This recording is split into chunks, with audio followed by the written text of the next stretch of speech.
Je vais partager mon témoignage, étant donné que ça fait 40 ans que je suis sauvé. Sauvé de quoi? On va le voir par la suite. Un peu plus loin. On va commencer par lire un passage dans Éphésiens, chapitre 2.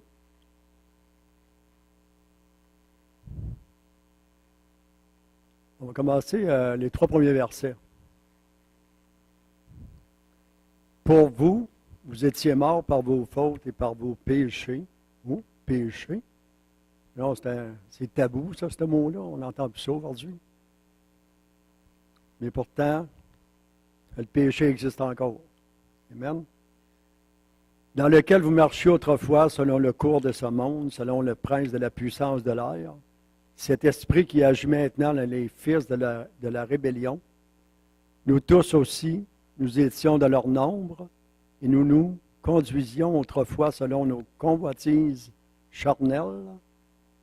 Nous exécutions les volontés de notre chair et de nos pensées. Nous étions par nature des enfants de colère, comme les autres. Amen. Comment j'étais avant? Avant de me convertir à Christ, puis quand je parle de me convertir à Christ, ce n'est pas une secte quelconque. C'est vraiment à Jésus-Christ. Je viens de Pressac, une famille de 10 enfants. J'étais le 4e, le 3e, 4e. Naturellement, le plus tranquille dans la famille. Il n'y a personne qui va contester ça.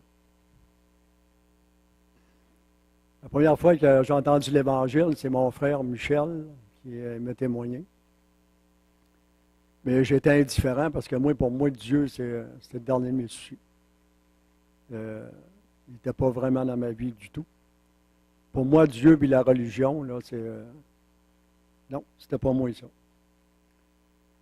Puis je ne croyais pas à grand-chose non plus. Peut-être que je croyais à un Dieu, là, mais un Dieu lointain, impersonnel. J'aimais bien avoir du fun et prendre un coup. La drogue, c'était pas pour moi. Fumer un joint, là, j'ai devais essayer ça, puis heureusement, ça n'a pas fait j'ai pas eu d'effet là-dessus. Mais la boisson, elle avait de l'effet, par exemple. Des fois, un peu trop. C'est comme, on pourrait dire que déjà passé proche de faire des accidents, puis si je suis encore en vie, c'est parce que, même avant, Dieu nous protégeait. Amen. Je chacrais, comme bien du monde, comme bien des Québécois. Puis j'avais déjà entendu dire que, je ne suis pas un spécialiste, mais que sacrer, c'était bon pour la santé. Je ne sais pas si j'avais déjà entendu ça, cette farce-là. Là. Mais il était sérieux là, quand il disait ça. Je me demande bien où est-ce que ça peut être bon pour la santé. Je croirais plutôt le contraire. Je vivais avec Rita, qui est mon épouse actuellement, mais j'étais à côté, comme la plupart des Québécois. J'étais dans ce temps-là, puis comme c'est aujourd'hui. Autrement dit, la liste serait longue, mais mon but, c'est pas de... Je pourrais en compter des affaires, comment j'étais, mais c'est pas édifiant. J'aime mieux parler plutôt de qu'est-ce qui m'est arrivé après. On sait que Dieu il veut que tous soient sauvés parce que c'est un Dieu d'amour. Et non un Dieu qui veut nous taper dessus avec, comme on l'a entendu dernièrement, il attend juste qu'on fasse quelque chose puis il va nous taper dessus avec un 2x4. Jésus, c'est l'ami des pécheurs. On sait que Jésus, durant son court vécu sur la terre, il se tenait plus avec les pécheurs parce qu'il voulait qu'ils soient sauvés. Puis les hypocrites et les pharisiens, eux autres, ils se faisaient parler par Jésus. Là, naturellement, bibliquement, Dieu met une conviction, lorsqu'on se fait témoigner, il met une conviction dans nos cœurs. Puis Dieu, qu'est-ce qu'il veut, c'est nous attirer à lui. Comment j'ai été témoigné? Bien, comme j'ai dit tantôt, c'est Michel qui me parlait de l'Évangile. Puis j'avais lu des petits pamphlets, Le film de votre vie. C'était assez radical. Là. Entre autres, comme le créateur ou menteur. Puis à un moment donné, ça disait, de votre décision, ça va dépendre où vous allez passer l'éternité. Oh, tabarouette. On va vous dire une chose, ça m'a fait réfléchir. Je suis vraiment venu sur une conviction de péché. Que si je mourais dans ce temps-là, avant d'être sauvé, j'étais perdu pour l'éternité. Puis là, petit à petit, c'est ça, on avait été à Rouen. Ben, mon beau-frère il en a parlé dernièrement, André. Mais même avant ça, je pense que même avant d'aller à l'église de Rouen, j'étais à peu près convaincu que j'étais sauvé avant d'aller là. C'est certain qu'on n'est pas obligé d'aller à l'église pour être sauvé, mais ensuite, c'est bon d'aller à l'église pour se tenir avec des frères et sœurs. Là, c'est là que j'avais réalisé que Dieu existait vraiment. Là, j'ai demandé pardon de mes péchés, naturellement, avec une repentance qui venait du cœur, mais Dieu me rencontrait. Comment il m'a rencontré? Bien, c'était une joie, je pourrais dire une joie céleste. Ça, ce n'était pas à cause d'une personne. C'est pas à cause qu'un homme, comme il y en a qui vont essayer de te rentrer dans une secte quelconque. Puis c'était vraiment surnaturel. C'était spirituel. Puis ça, il faut l'expérimenter soi-même pour comprendre qu'est-ce que j'ai vécu. Qu'est-ce que plusieurs ont vécu parmi nous. C'est un peu comme je disais tantôt, le feeling de la drogue, je n'ai pas vraiment connu ce que c'est. Fait que ça serait dur pour moi de l'expliquer. C'est la même chose pour le salut. J'ai commencé à aller à l'église, une petite église qu'il y avait sur la 8e rue, à Amos. Il y avait le pasteur, son épouse, il y avait 2 autres couples, 2 autres familles. Il y avait au tout début, là, il y avait moi, Rita, André Curado, ma soeur, son épouse. On était à peu près une dizaine. On se réunissait pour prier. Mais ça n'a pas été long à cause du témoignage. Puis le Saint-Esprit, il ajoutait à l'Église continuellement. Rendu à l'automne, il y avait même une chorale qui était, comment dire, avec le nombre de chrétiens qu'il y avait, je ne sais pas, on était peut-être rendu une cinquantaine, 60, là. Peu importe. Il y avait déjà une chorale qui était formée. Puis je l'ai déjà mentionné, je n'étais pas dedans, mais je n'ai jamais compris ça. Je ne sais pas. Il y en a peut-être dans ce temps-là qui manquait de discernement. C'est ça, il y avait Michel, son épouse, je pense qu'il était marié, je ne me rappelle pas, là, en tout cas, c'était Viviane. On sait qu'il y a toutes sortes de mensonges qui ont été apportés pour faire tort à l'Évangile dans ce temps-là, qui ont été véhiculés, entre autres, qu'un chrétien, si tu es allé au centre chrétien, ben, tu n'avais plus le droit de coucher avec ta femme, sauf pour faire des enfants. Imaginez. Tu donnais la dîme, c'était rendu à 50 c'était pas 10 c'était rendu à, j'ai entendu 20, 30, 40, 50 Puis le pasteur, naturellement, il va s'enrichir aux dépens des brebis. Je sais que le premier pasteur qu'il y a eu dans l'Église, qui est parti après un autre pastorat, je ne pense pas qu'il était riche quand il est parti d'Amos. Du tout. On sait que le monde qui entend ça, des propos de même, ça en est juste quelques-uns, bien, il n'est pas attiré trop tôt de venir à l'Église ou de venir à Dieu. On sait que dans les derniers temps, le monde, il va appeler le mal bien, puis le bien mal. C'est vraiment ce qui se passe. Pour revenir à la repentance, lorsqu'il y a une vraie repentance, on n'est pas attiré par les choses du monde. On est attiré par les choses spirituelles, les choses de Dieu. C'est Jésus qui devient tout pour nous. Rien d'autre. On est attiré par ce qui est céleste. Autrement dit, on tombe en amour avec Dieu. C'est une expérience merveilleuse. Puis, là, autrement dit, tu aimes tout le monde. Ben, je pense que c'est pour la plupart. Même les ennemis, même ceux-là qui t'ont fait du mal. Tu les aimes, c'est juste l'amour de Dieu qui est en toi qui fait ça. Un petit gorgée d'eau.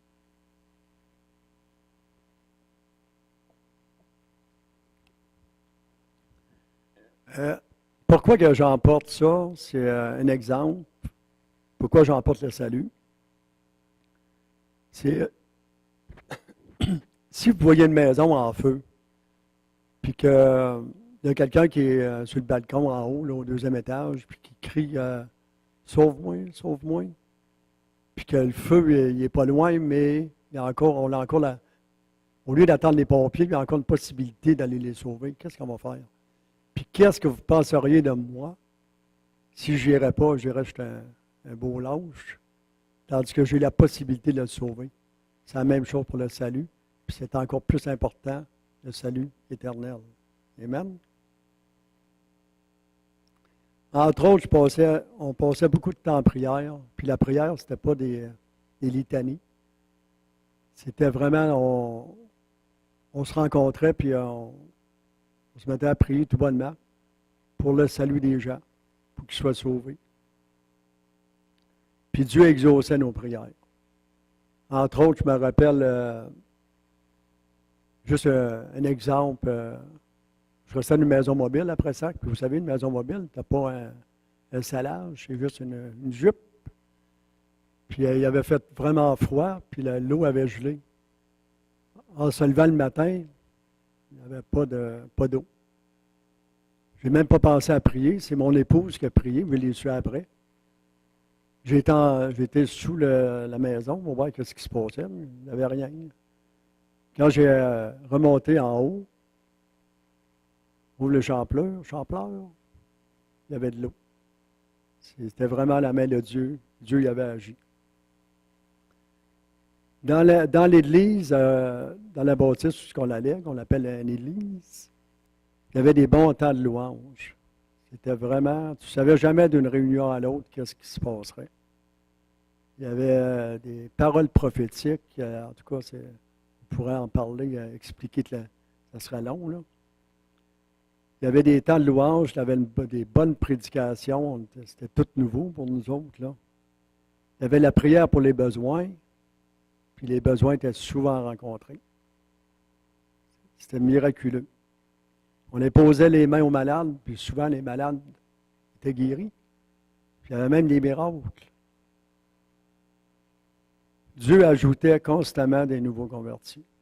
Constamment, Saint-Esprit. Encore une fois, je le dis, Saint-Esprit qui ajoutait. OK, les chrétiens témoignaient, mais Saint-Esprit ajoutait. Il mettait dans le cœur des gens, ils entendaient dire, oups, il se passe quelque chose. Dieu y ajoutait. Nous parlions de Jésus aux gens, c'est ça, puis pas nécessairement pour qu'ils viennent à l'Église, mais pour leur salut, qu'ils soient sauvés. Pour qu'ils viennent à la repentance. Ensuite, nous avons eu le désir de se joindre à d'autres croyants. On va aller lire d'autres passages dans Éphésiens 4 à 10. Ça dit, mais Dieu qui est riche en miséricorde à cause du grand amour dont il nous a aimés.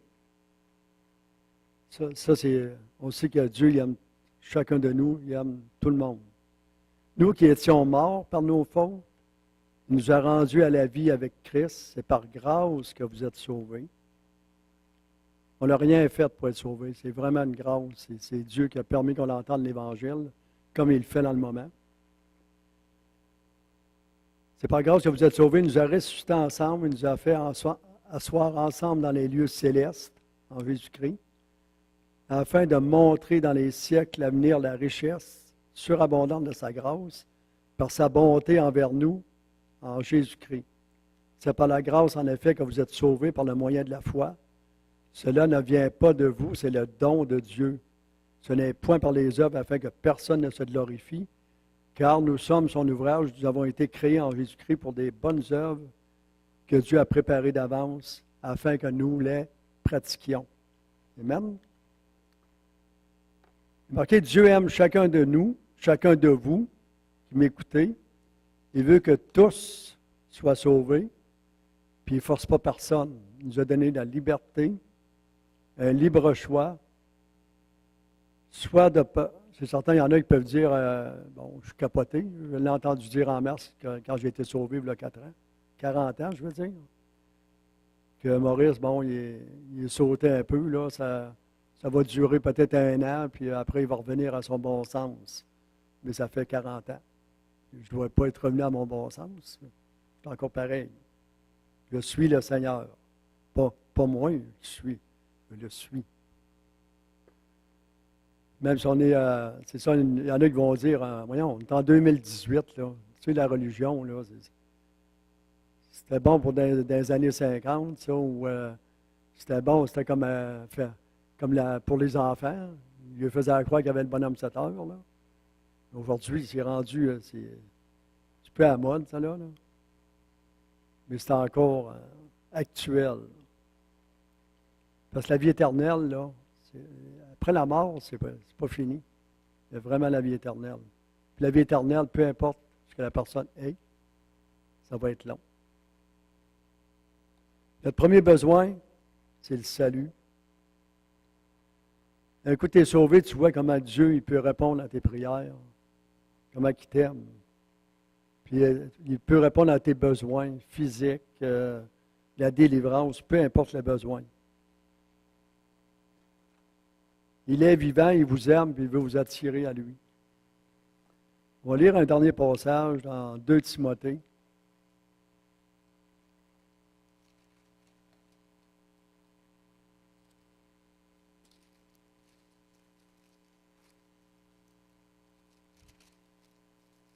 Si je peux le trouver. 2 Timothée 3, 1 à 4.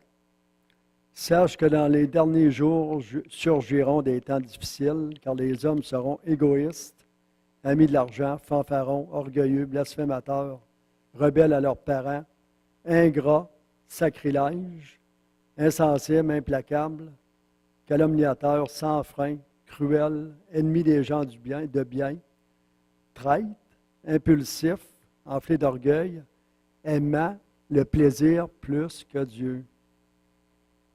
Ça ne veut pas dire que les plaisirs, il y a des plaisirs qui sont sains, là. Mais c'est que le plus important, c'est de tomber en amour avec Dieu. Ils garderont la forme extérieure de la piété, mais ils en renieront la puissance. Éloigne-toi de ces hommes-là. Car Dieu a tant aimé le monde qu'il a donné son Fils unique, afin que quiconque croit en lui ne périsse point, mais qu'il ait la vie éternelle. C'est un beau passage de la Bible. Il y a un chant qui disait « Sa grâce a changé ma vie ». Ce n'est pas juste le chant qui le disait, c'est moi qui le dis aussi. « Sa grâce a changé ma vie. J'aurais pu l'ignorer, mais mon âme serait perdue.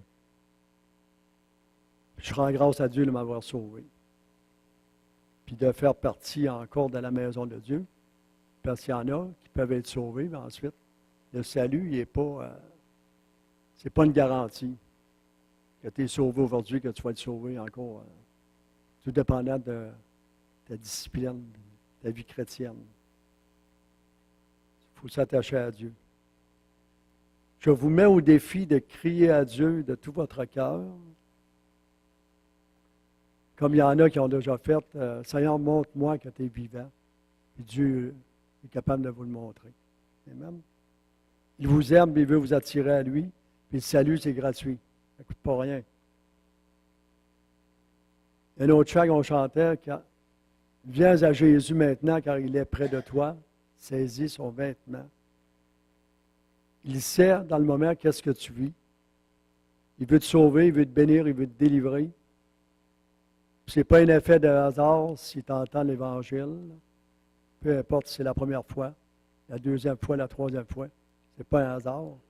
C'est parce que Dieu, il veut t'attirer à lui. Approche-toi de lui, il s'approchera de toi. Seigneur vous bénisse.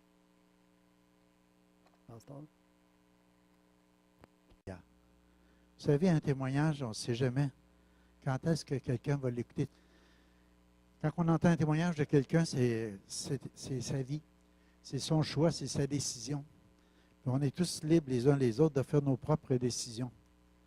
Et puis ce soir, après avoir entendu ce témoignage, moi je pense que c'est important pour chacun de nous autres qu'on en regarde nos esprits, nos cœurs, qu'on s'arrête un instant devant Dieu et on dit, si Dieu, si tu existes, Si tu existes, Seigneur,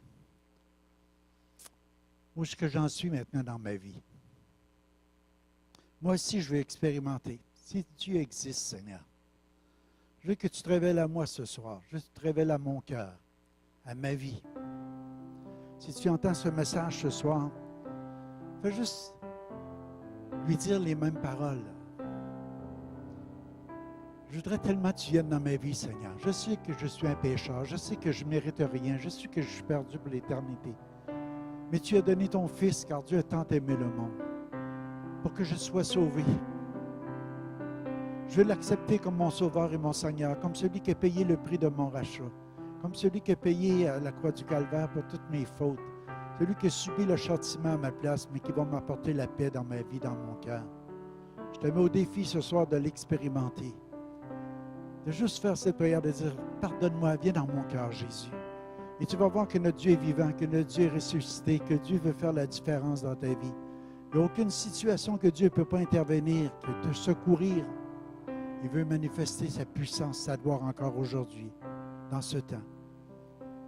Si tu es malade, si tu as besoin de délivrance, si tu as besoin de guérison, ce soir, je prie pour toi, au nom de Jésus. Reçois en cet instant. Parce que c'est le grand « Je suis ». C'est le Dieu qui entend les prières toujours dans le « Je suis ». Quand même, ça faisait longtemps que ce message aurait été donné. Dieu veut agir maintenant encore en toi. Il veut te prouver son amour, sa grâce infinie. Il veut manifester sa puissance pour te relever, pour te guérir, pour te sauver. Fait que ce soir, fais juste t'adresser à lui. Et attends-toi à lui. Parce qu'il veut faire la différence dans ta vie. Il veut te donner une paix que tu n'as jamais ressentie. Non comme les hommes la donnent, mais comme seul lui peut la donner. Il veut que tu aies cette assurance dans le plus profond de ton cœur que tu reçois la vie éternelle. Parce que c'est lui qui la donne. C'est lui qui est maître de la vie et de la mort. Et ce soir, ce qui est venu, il est venu pour t'apporter la vie et la vie en abondance. Et que reçois cette vie au nom de Jésus. C'est ma prière pour toi. Au nom de Jésus. Amen. Alléluia. Alléluia. Sois béni. Alléluia. Merci Maurice pour ce bon témoignage. Et ce qu'il a fait pour toi, il l'a fait pour moi, puis il l'a fait pour bien d'autres. Et Jésus veut le faire aussi pour tous ceux qui vont écouter ton témoignage, ton partage. Puis il n'a pas fini d'agir dans notre génération. Amen. Alléluia. Merci Joël.